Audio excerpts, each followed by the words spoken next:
Hi guys, চলো আজকে সর্ষে ইলিশ রান্না করা যাক। তো আগেই বলতেছি, আমি হচ্ছি প্রফেশনাল না, রান্নাটা টুকিটাকি ভালো রান্না করতে পারি, বাট সরিষা ইলিশ আজকে আমি প্রথমবার রান্না করতেছি। তো যদি ভুল ত্রুটি হয় আপনারা কমেন্টে গালাগালি করেন না। যাই হোক, আমি আগে হচ্ছে মাছটা হালকা করে ভেজে নিছি, কারণ আমার কাছে কাঁচা মানে ভেজে না রান্না করলে কেমন জানি লাগে, গন্ধ গন্ধ। তো ভেজে নিলে ভাল লাগে, একটু শক্ত শক্ত হয়, ভাল লাগে। আর হচ্ছে এদিক আমি এখানে হচ্ছে আমার সরিষা ব্লেন্ডার করে নিছি দুইটা কাঁচা মরিচ দিয়ে। আর এটার মধ্যে হচ্ছে আমার এটার মধ্যে হচ্ছে পেঁয়াজ বাটা, রসুন বাটা, আদা বাটা। ওকে, সরিষা ইলিশ রান্না করব, সরিষার তেল ছাড়া তা তো না হয় না, তাই না? সরিষা ইলিশে তো সরিষার তেল দিতেই হবে।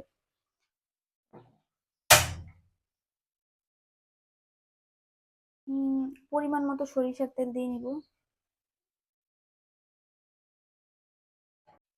আমি হচ্ছে এতটুকু সরিষার তেল দিছি, তোমরা তোমাদের পরিমাণ বুঝে সরিষার তেল দিবা। যে মশলা বাটা, পেঁয়াজ রসুন আদা ওইটা দিয়ে দিব এটাতে।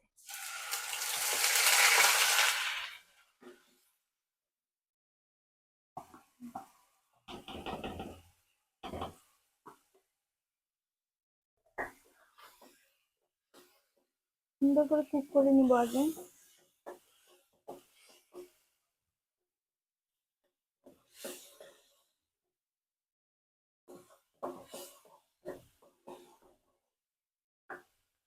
সরষে ইলিশ রান্নার ক্ষেত্রে পেঁয়াজ রসুন মানে পেঁয়াজটা মাস্ট বি ব্লেন্ডার কিংবা বেটে নেন, পাটায় যেটাই করেন, কিন্তু বেটে নিতে হবে, আস্তা মানে কেটে কেটে দেওয়া যাবে না।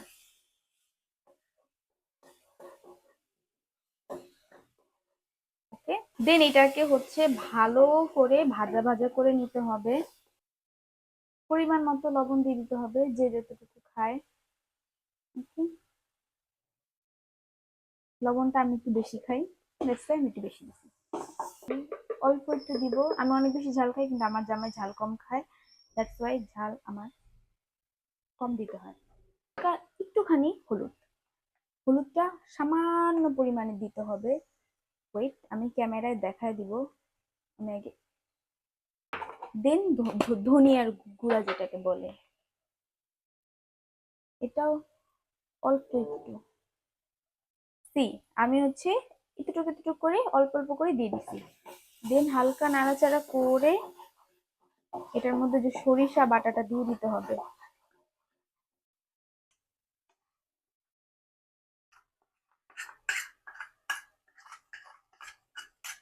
নাড়াচাড়া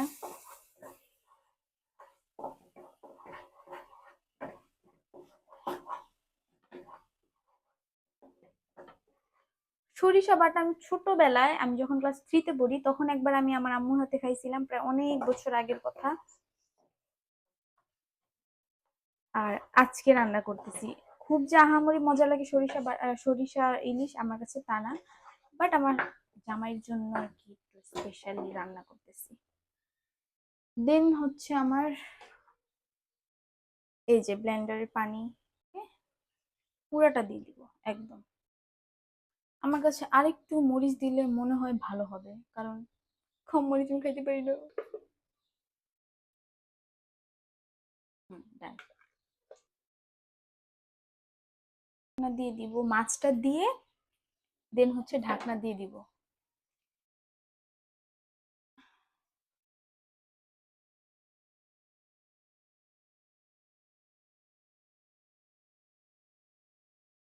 ওকে, আমি দেখাই।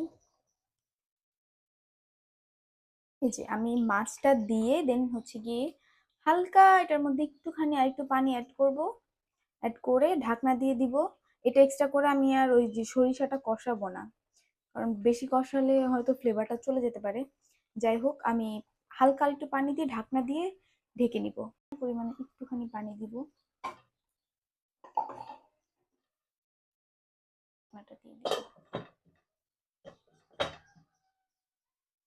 দিয়ে হালকা একটু কমিয়ে দিব। আচ্ছা, এইটা হচ্ছে আমার সরিষা ইলিশের মানে ফাইনাল লুক যেটা। আমি শেষ পর্যন্ত দেখাইতে পারি নাই মানে কখন চুলাটা অফ করছি। কারণ ওই যে বাচ্চাটা আমার মানে আমার ছোট বাচ্চা আছে তো ও উঠে গেছিল। তো জাস্ট আমি পানি দেওয়ার ৪ থেকে ৫ মিনিট বা সর্বোচ্চ করে ৭ মিনিট কুক করছি। আর মানে ঢাকনা ঢেকে দেওয়ার পরে যখন আমি গ্যাস অফ করব, ওই টাইমে হচ্ছে আমি জাস্ট ৪ থেকে ৫টা কাঁচামরিচ দিয়ে নিচ্ছি, যেটা আপনারা দিতেও পারেন নাও দিতে পারেন। আমি ঝাল খাই দ্যাটস ওয়াই আমি দিছি। আচ্ছা চলেন তাহলে এখন আমরা প্লেটে সাজাই এবং কি টেস্ট করে দেখি যে রান্না করছি কিরকম হয়েছে। আমি তো প্রথমবার রান্না করছি, আমার ভয় লাগতেছে ভালো হবে নাকি খারাপ হবে। হতাশা হব না, কারণ ভালো হইতেও পারে। কারণ আমার রান্না সচরাচর খারাপ হয় না, এতটুকু বিশ্বাস আছে নিজের উপর। তো এইটা হচ্ছে আমার সর্ষে ইলিশের ফাইনাল লুক। আমি এটা এখন টেস্ট করে দেখবো কিরকম। আর বাইরে এখন হালকা ফোটা ফোটা বৃষ্টি হচ্ছে, অনেক সুন্দর ওয়েদার, ভালোই লাগতেছে। চলো টেস্ট করা যাক।